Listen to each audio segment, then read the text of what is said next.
All right, 3, 2, 1. Hi, this is William Ramsey. Welcome to William Ramsey Investigates. On tonight's show, I have two very special guests, a father-daughter true crime writing team. Their names are Blaine Pardoe and Victoria Hester. And on July 12th, 2017, they published a book together. The title of that book is A Special Kind of Evil, The Colonial Park Killings. And that's the book we'll be talking about tonight. They've also written other books together. One is titled The Murder of Maggie Hume, Cold Case in Battle Creek. And another title is The Original Battle Creek Crime King, Adam Pump Arnold's Vile Reign. Blaine Pardoe is also a very prolific author. He's written tons of other books with many different titles. And you can go get a list of those on Amazon. He's written fiction in addition to nonfiction, of which these books are. But this particular book, A Special Kind of Evil, The Colonial Park Killings, is about a series of murders, murder of 8 people. So it might be a very difficult topic, just to put out a warning for people listening, not to have the audio. We're going to get into some pretty graphic details about the deaths of some young people that happened on a crime spree from 1986 to 1988. But they're going to talk more about that. Blaine and Victoria, are you there? Yes. Yeah. Awesome. Well, thank you very much for agreeing to the interview. Before we get started, maybe you guys can in turn kind of talk about your writing background and how you became interested in the true crime subject and how you became interested in this particular subject. Whoever wants to start. Go ahead, V. Well, I have always had an interest in true crime ever since I was a kid. The very first big chapter book that I ever read was Helter Skelter. And ever since then, after reading that book, I just became mildly obsessed with true crime, and just the whole investigative tactics are really interesting to me, and all the researching is really interesting. I really, really have enjoyed Zodiac and continue to follow that case. I mean, throughout the decades, it's just a very interesting case.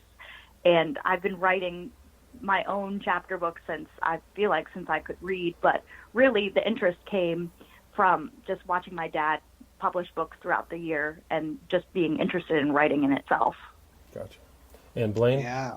Well, I started writing in college, and I've written a lot of science fiction. I've written military history, business management. I got into true crime because I've always been a fan of it, and I exposed Victoria to it at a young age, which probably wasn't the best thing as a father, but it's worked out well for both of us. I had written a couple of true crime books, and it really kind of came down to one case that we were covering on the murder of Maggie Hume. I started taking a look at it, and I realized my daughter was the same age as the victim, and I thought it would be really good to have somebody who was in the same age be able to write that book, because they could get into the head of someone who was that age. And I talked to Victoria about it, and we've been writing our true crime books together ever since. Gotcha. And so the murder of Maggie Hume and Adam Arnold's Vile Reign, those were preceded this particular book, correct?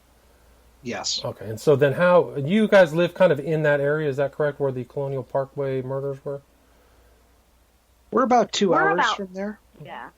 So But we, as a family growing up, that's where we would go on vacation, was to Williamsburg area. So we personally traveled the Parkway many times, especially in the summer months. Gotcha. And So it was weird because as a kid, I've never even heard of the murders. There's no plaque on the Parkway. There's nothing on the Parkway that would even indicate that there were ever murders there. Well, it's interesting you say that. I think your intro, you guys talked about that, how there really isn't, as much knowledge about it. I mean, it happened 30 years ago, but there is there's definitely some issue whether people think these are connected or not. But after reading your book, I believe they're all very, very similar. But maybe what we can do is talk about that area that you travel to and why it's so unusual. I mean, the Parkway itself really was a more recent creation, correct? The freeway? Yeah, it was created in the 1930s. It's the nation's longest, narrowest national park. I mean, in some places it's only a few yards wide. And it was designed to connect Yorktown, Virginia, Colonial Williamsburg and the Jamestown settlement, mostly for the tourists.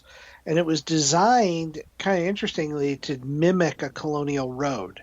So it's paved in a way that simulates driving on a gravel road, so that you can get that feel. There's no markings for the lanes or anything along those lines.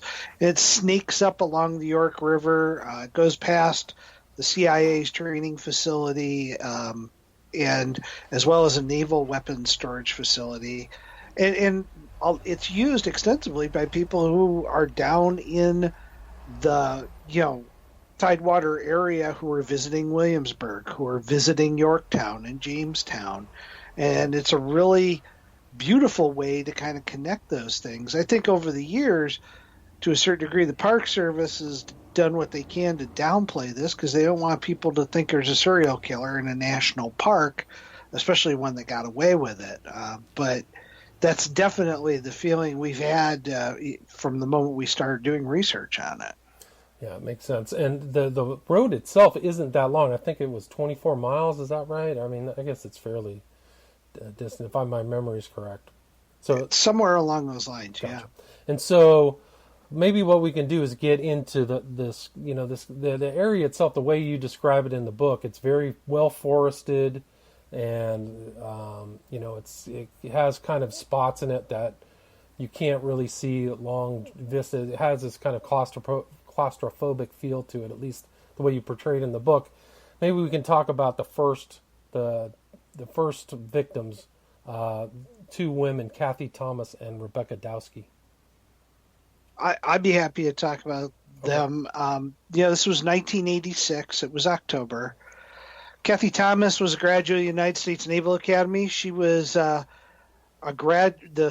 the second class that graduated females. So she really was kind of a true groundbreaker in that area. And it's hard to remember that back in the 80s, it was a rarity for women to be in our military academies. She was dating a young student at William and Mary named Rebecca Dowski. Kathy had successfully mustered out of the Navy and was working as a stockbroker, and Rebecca Dowski was a student at William and Mary. She was from Poughkeepsie, New York. The two of them had really just recently started dating. Both were very vibrant women, very headstrong, strong people physically as well. They were seen on October 9th, 1986 on the campus of William and Mary. They were working on a computer project together. Rebecca was planning on going home for the Columbus Day break. The two went out for dinner and were not seen from after that point except by their killers. 3 days later, their car was found on the Colonial Parkway. There are several pull-offs on the Colonial Parkway where you can pull off and overlook the York River or other various spots. They were at a pull-off area, and the car apparently had gone over the edge and was nose down in the York River. Jogger happened to be going by, spotted the car. The park rangers thought it was somebody who had gotten drunk and had driven the car, taken a hard right and driven off, into the river. When they got there, they smashed the back window and they realized that there were two dead bodies inside the car, one in the back hatchback and one in the back seat. At that point, they knew they were dealing with a crime. And you're talking about a crime that took place, in that case, on national parkland, so that's something that gets the FBI involved because it's on federal property. What they had discovered was a very gruesome scene when they pieced it all together. They don't know where the actual murder itself took place, but it's clear that there was a struggle. Kathy Thomas had a cut near her thumb, where her thumb joined her skin from a knife. They had been strangled, both of them, with a piece of nylon cord used primarily like fishing line, was what it was called, or nautical line at the time. And then whoever their killer was had cut their throats. And in the case of Kathy Thomas, it was so violent they had nearly decapitated her. Their bodies were then put in the vehicle, and whoever the killer was soaked them with diesel fuel and tried to set the vehicle on fire. And the problem with diesel fuel is it has a higher ignition point. You just can't throw a match at it and have it ignite. You have to have something hotter than that. When that failed, the killer apparently pushed the vehicle into the York River to obscure the crime even more. And in doing so, the car didn't float away, but got stuck on the embankment. Right, and there's a picture in your book. You can see this kind of back end of her Honda Civic is kind of sticking up over the edge of the road. So that's how it was found. And they were found killed by strangulation. So whoever slit their throat did it. It was not necessary to end their lives. So it was like an overkill. That was one of the aspects of it. And something that's similar to all these deaths is there's a significant fact about a lot of them is that, if not all of them, is that they're found in the Colonial Parkway, but that doesn't necessarily mean that's where they were killed, right? Correct. Yeah. We really don't know for sure where they were killed. There are numerous pull-offs along there, and there had been rain that weekend, so if they had been killed somewhere, the blood could have easily been washed away. It may have been somewhere else on the parkway, or it could have been somewhere else entirely. We don't know. Yeah, and that's kind of the creepy thing too. Is like they're just last seen at a restaurant or something, and they're gone. So that was October 9th, 1986. Found October 12th, 1986, and at that first point, that people didn't really know that there was going to be a kind of a pattern that was going to come up. Correct? Yeah, initially they explored this from the perspective the FBI did of a lover's triangle. They really erroneously not understanding the gay community, etc. You got to remember it was the 1980s. They believed that one of their circle of friends must have gotten jealous and had committed this crime. They really kind of split that group apart in terms of what they went through during the investigation. And as they worked through the investigation, they really came to the conclusion that that wasn't the actual issue. None of these women had a motive for doing this. None of them really had the opportunity for doing it. So, at that point, it's one of those things where the FBI's primary focus, et cetera, was to really focus on that, and it really didn't go anywhere. They did develop at that time a profile that it could be what they call a waterman. Watermen are the local fishermen in the Chesapeake Bay area. A waterman might very well have diesel fuel in his vehicle, could have nautical line, right, would have a sharp enough knife potentially to nearly decapitate someone. There were a lot of creepy characters on the parkway at night. As a tourist, we all tend to drive it during the daytime, and it's quite beautiful. It's like driving through a tunnel of trees. You can't see anything other than wilderness, and it's beautiful, and the water.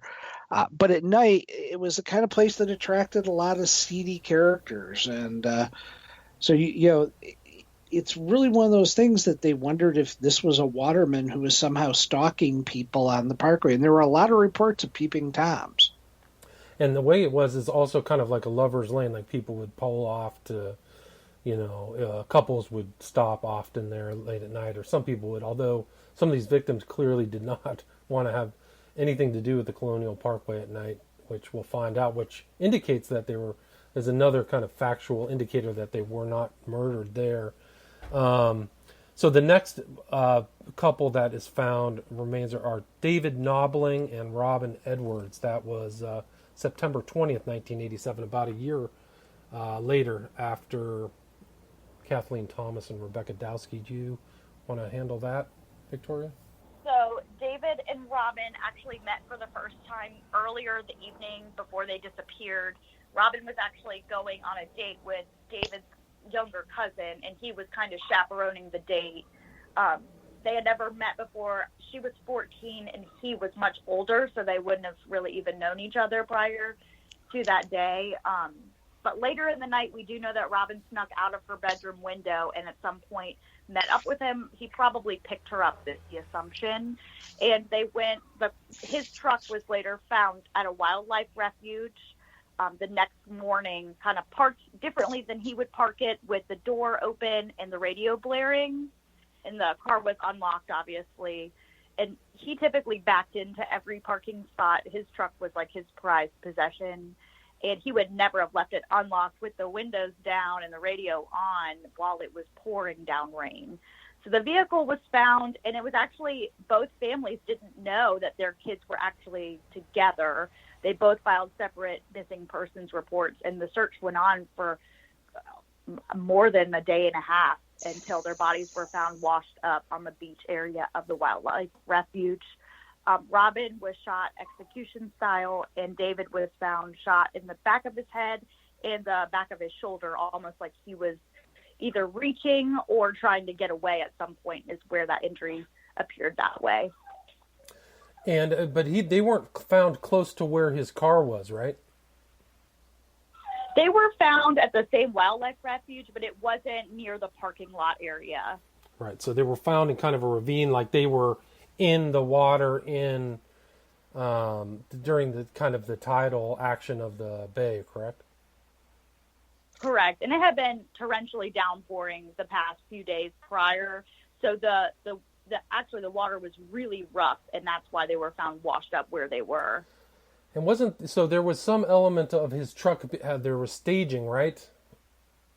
Yeah, so it was assumed at the time that he parked his truck. The police actually believed that he left it that way, and it was actually when we interviewed his younger brother who helped him wire that vehicle that we found out that he wired the truck specifically so that the key didn't have to be on accessories in order to listen to the radio, because they were constantly working on his truck. So this way they could listen to the radio without having, to burn up the accessories.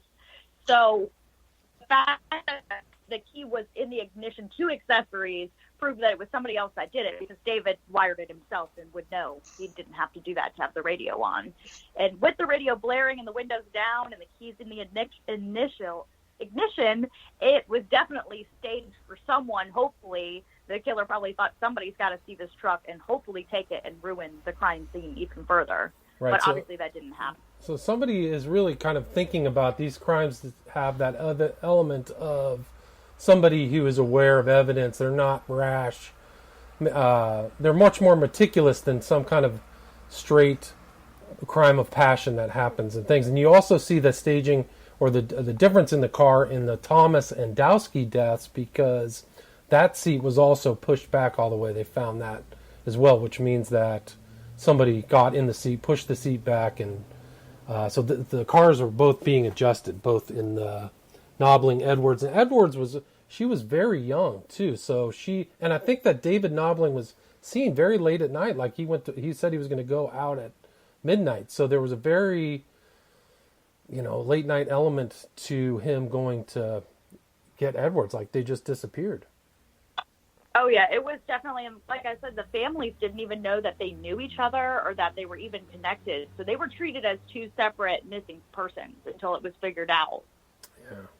So that, when did the police start to kind of figure out? It wasn't probably until the next one that they started to figure out they had a pattern, or did they notice something with this? They really didn't notice it with this crime. It wasn't until the next crime, which again kind of took things back to the Parkway, right, where you again get another a couple that's involved, and that really kind of cemented it for the authorities that they had somebody going around killing pairs of people. And there's a lot of similarities that kind of tie these things together as you see over time. Right, and so then they also there was some kind of evidentiary problems because they had the truck towed back to for his dad, right? Didn't they have Nobling's dad take the truck? So they didn't really kind of secure these crime scenes very well, is my understanding. No, it was done very poorly. The authorities, at the time when they towed his vehicle, they didn't know they were dealing with murder. They thought it was just a missing person, and unfortunately that was a mistake on their part. They mishandled the fingerprints. They actually left the fingerprint cards all over the yard at the Nobbling house. It was a little bit of a comedy of errors But it was deadly serious for the families. Right. This was just mishandled. And then, so then the next one is about 7 months later, 8 months later. It's the disappearance of Richard Call and Cassandra Haley. One of you guys want to talk about that disappearance? So they were actually on like a first date, but it was a very casual first date the night before, they disappeared. They actually they knew each other from Christopher Newport University, which at that time was a college, not a university. It was much smaller in that time period. But they had a class together. They had both recently got out of longer relationships. And it was kind of like, oh, we'll go to this party together, but it's not, a date type deal. They went to the party together. He picked her up from her house. She had a pretty strict curfew, and she was known to always stay with that curfew. She was known to kind of follow the rules of the house and respect her parents. So they had gone to the party at an apartment complex on campus. They were seen by multiple witnesses. They weren't even really standing near each other at the party. At one point, one of the witnesses said that Keith was actually talking about, and near tears, talking about his ex-girlfriend at the party. So there was little interest in each other. They just more so went to the party together. Witnesses saw them leave about 20 to 30 minutes before her curfew, which would have put her at home at the time of her actual curfew. They both left the party together, and they were last seen leaving the party in his vehicle. That vehicle was found the next morning on the Colonial Parkway, a couple miles away from where the first murder occurred, pulled off on the side of the road with the same sort of car staging that we've seen previously. Keys in the ignition, the door open, the interior light on, the radio on. The same sort of staging things that we've been seeing is now becoming a pattern at this point. And their bodies were nowhere to be found. And actually, to this day, their bodies have not been found. So we truly don't know where they are, what happened to them, what occurred. But we do know that their bodies are nowhere on the Colonial Parkway or the surrounding water of the area. That area was very combed extensively. At one point, they had military members walking arm in arm across the whole parkway looking for any sort of clues about them. But like you said about the car, he had like a red car that I think his dad saw, and he just walked away. So it was in a very obvious place, but their clothing was also there as well. So it's an even creepier crime scene. Like, so somebody somehow within the very short amount of time, probably 5 hours or 10 hours, unclothed them and had their clothes in the car, and they're never found. It's just really, and somebody saw like a creepy van driving up and down the Colonial Parkway as well. So there's a lot of suspicious stuff associated with them as well. Yeah, you have something very similar too with the previous murder. Their shoes are taken, and that's an evidence of, it happened with David and Robin, and it also happened with Keith and Cassandra. Their shoes are taken, their clothing is taken. This is a killer that's exerting control over his subjects. You've got a killer that's spending an inordinate period of time with his victims in all of these cases. He's intercepting them somewhere. He is killing them somewhere. And in the case of Keith and Cassandra, disposing of their bodies, he's then taking the vehicle where it'll be found, which was a half mile from where Kathy Thomas and Rebecca Dowski's car was. He left it on the parkway and staged it so that the police could pick it up. So, you see this pattern kind of coming up that this killer spent considerable time with his victims. Yeah, it's remarkable. And it was this one that the immediate link to the earlier crimes happened. And yeah, it's and I think you said that Ron Montgomery of the county sheriff said they were never on the parkway, so they think that bodies were done somewhere else, right? So. Yeah, they did an extensive search in the York River, and they actually found another dead body of a sailor who had fallen or jumped off of a ship 2 weeks earlier and killed himself. They found that body while they were searching for Keith and Cassandra. So, the search was pretty extensive. I think the car was simply left on the parkway. I don't think they were ever there because the killer would have had to have driven them a considerable distance to get them to that place. I think whatever happened after they left the party and before they would have reached Cassandra's home. Right. So that's the third one. And then the fourth couple is Anna Maria Phelps and Daniel Lauer. That was September 4th, 1989, about a year and a half later. Kind of the same thing again. Can one of you guys talk about that? I'd be happy to. We're coming up on the 30th anniversary of it this Labor Day. Daniel Lauer was planning on moving in with his sister in Virginia Beach. He had been working for his father. His father owed him some money, etc. But he was going to move in with his brother Clinton. Anna Maria Phelps was Daniel's brother's girlfriend, and they were all from an area south of Richmond. They invited Daniel out for Labor Day weekend. They were literally scraping pennies. Clinton had lost his job working at Wendy's. They really kind of reached a point where they kind of said, well, it'd be great if you could move in with us so we could get the electricity turned back on. So the decision was made that Daniel would move in, and they had some friends with them. The Godsey family had joined them that weekend from home. So the plan was to drive the Godseys back home, and Anna Maria went along with Daniel just so that he could drop her off. She could drop in on her family for a few minutes. Daniel could get his goods and the money his dad owed him, and they could head back to Virginia Beach. He dropped off Anna Maria. He dropped off the Godseys. He picked up his clothing, etc., picked her up, and they set off again on I-64 eastbound, heading back towards the Virginia Beach area. The next day, their car was found in the westbound area on the entrance ramp to merge back onto traffic. There was a roach clip pinned to a half-lowered window, so there's something there to attract attention. The keys were in plain sight. The only thing missing was some of the money that he had on him. But for the most part, police didn't know what had happened. They did a search of the area, looking for the two of them. They had been last seen across the highway at the eastbound area in the rest area there. But other than that, no one knew where they were. Police did a search, didn't find their remains. It wasn't until October when a group of turkey hunters about a mile and a half away in the woods found their bodies. There was evidence that Anna Maria had a cut on one of the bones of her finger, so it was a defensive knife wound. The two of them had been covered up in some way with a blanket that came from his vehicle.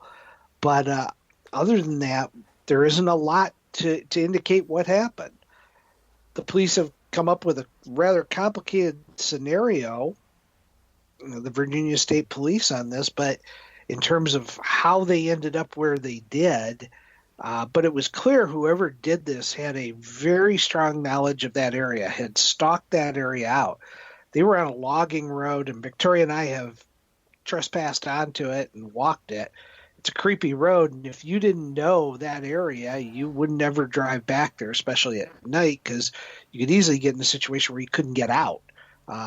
So he had clearly checked that area, knew it well, planned this well, and then somehow had intercepted them at the rest area, got them back there, killed them, went back and covered the bodies up, then moved the car to the other side of the highway, then probably crossed back over the highway and picked up his vehicle and took off. So there's a lot of time, again, spent with the victims and a lot of time crossing a highway on a holiday weekend where everybody's heading home. Yeah, so, I mean, there are some people out there that think that these might be random murders. They don't seem to see the similarities. What are their arguments for them being unrelated? Well, they point to the fact that, in the first and fourth cases, we know a knife was used. We have no idea how Keith and Cassandra were killed, but we also know that a gun was used for the other victims, Robin and, to them, the people tend to go, well, the weapons being used for David and Robin were a gun. The others were knives, and that in their mind kind of disqualifies them. But the last three of these, you have the killer staging the vehicle to be stolen, leaving the keys out, doing something to attract somebody to the vehicle. To me, it just really screams for it. The problem is you've got multiple jurisdictions that work this case. You've got the Virginia State Police, two different divisions, are handling two of these pairs of murders, and the FBI is handling the ones on the Parkway. And while profilers on both sides all agree they're connected, the individuals doing the actual pursuit of the killers tend to say, well, they're all connected except for the one we're working. That's interesting. And it's not an organized message both to the victims' families and to the public as well. And I think that's led to some of the confusion with this case over the years. I don't know how you feel about Victoria, but... Oh, sorry. Please continue, Victoria. I'm sorry, what was the question? Well, just about what ties these together, what doesn't tie these together, because it seems like there was some people who don't think that these are all related, the same killer, or killers, really. Yeah, in general, that they're in couples. It's pretty rare of crimes to be done in couples. Can you speak up just a little more, please? It's pretty rare that crimes are done in couples, being that there's two victims at the same time. That requires a lot of skill for the killer and confidence of the killer to be able to know, I'm going to kill two people and not one of them's going to get away or cause a scene. So in general, that's pretty rare on its own, and for it to be in such a small area. All these crimes are about 40 minutes of each other, which seems like a bigger area than what it is, but it is the Tidewater area. And that may have been the killer's way of, let me kind of stay in the same area but be in different jurisdictions in order to further muddy the investigation. That's my theory on why they're kind of spread out, but not really geographically. Well, I'm sorry, continue. And the fact that the cars are staged, you can tell with the first murder that so many things were going on. There was stabbing, there was fire involved, there was so much going on. I mean, the killer tried to push the car into the bank. Just the fact that all that stuff was going on, it just looked like someone's first time killing. There was so much, like, he came prepared, but he also used everything he had at the same time. So he got better each time, and we can see that with the last one never, the second to last one never finding the bodies, and then the very last one, them being found so much later in such a desolate area. That makes sense. And then, so that's really the four, and you guys kind of finish up the book. You have some other questions you ask, things like that. What's the significance of Orange, Virginia for both of you? Well, we actually met with the profiler for the Virginia State Police there.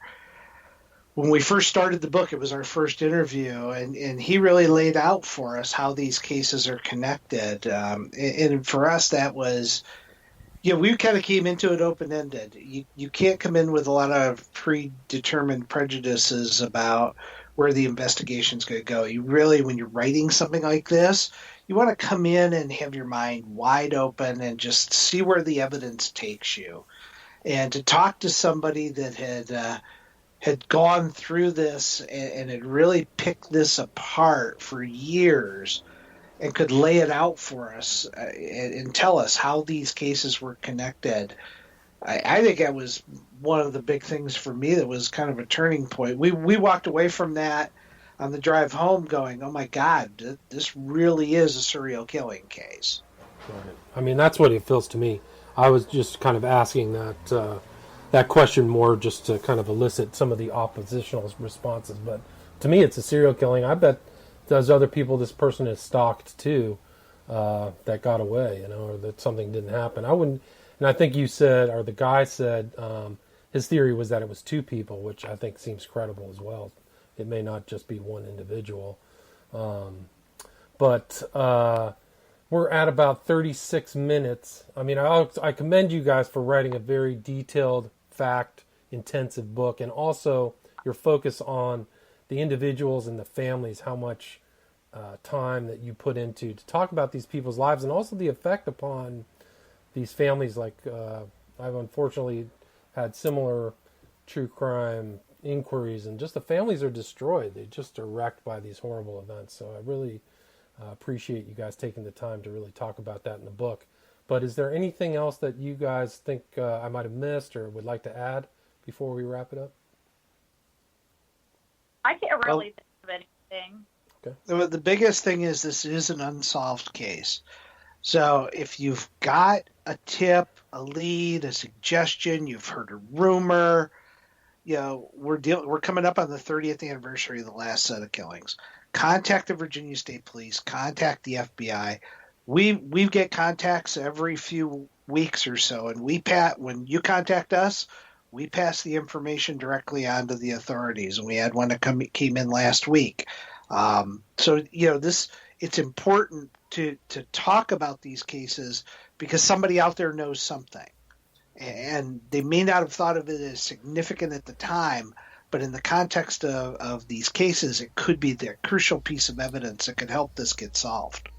And involved, and as far as these cases are concerned, there have been potential suspects that didn't end up in any type of prosecution, though. What are your thoughts on some of those potential suspects? Victoria, you want to tackle that at all?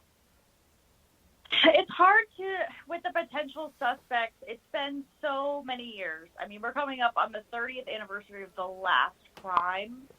It's going to take hard evidence or a confession, regardless of who the suspects are. At this point, whatever evidence is left is been 30 years old. So it's going to have to be DNA, or it's going to have to be, look, I did these murders. Gotcha. So to me, the suspects that we've gone over in the book, unless one of those things happens, I'm hopeful. I really, especially with all the things going on with Ancestry DNA, right. Especially recently, there is hope, and I really hope that something breaks for these families. Just for justice after all these years would still be worth it. I mean, some of these, I think there was some evidence was destroyed. Like, weren't a couple of the rape kits destroyed? But they could still go back and test if they've kept all the clothing and things like that. There may be something there. Do you know if that's ever been attempted or has been attempted recently? I don't know if it's been attempted recently. I would say the best place for DNA evidence will be Nobbling Edwards because some DNA was recovered from that. I think there was some DNA that would definitely be recoverable, and I use that word carefully, with the first murders, Thomas Dowski, because the FBI was involved. They kept the entire interior of the vehicle. They cut it out and preserved it. And I think you're going to have a better luck with the two cases that the FBI handled at getting trace DNA evidence using a system like MVAC or something along those lines than any of the other cases, because the FBI handles evidence very differently than Virginia State Police. I'm not saying Virginia State Police did it wrong, but you're talking about 1980s investigative techniques, and we're looking back at them from 2019, and it doesn't jive, and we look at it now and say, oh my God, they shouldn't have been handling these things the way they did and things along those lines. And it's always easy to look back that way and say they did it wrong, but they did it right for the time period. But I think the FBI handles evidence in general much better. Gotcha. And where can people contact you? You guys are both on social media, correct? Oh, absolutely. You can follow. I have a blog that I do. I'm on Twitter, bpardo870. If you Google me, you can find me, and I think you can find Victoria as well. Yeah, it's Pardoe, and Victoria's last name is Hester, Hester. The book, again, is A Special Kind of Evil, The Colonial Park Killings. Excellent book, very well written, really a great read. I appreciate you guys taking the time to talk about your book. Thank you very much. Thank you. Thank you. Okay. All right, we're done. Thank you guys. Have a great day. Have a great weekend. Let us know when you post it so we can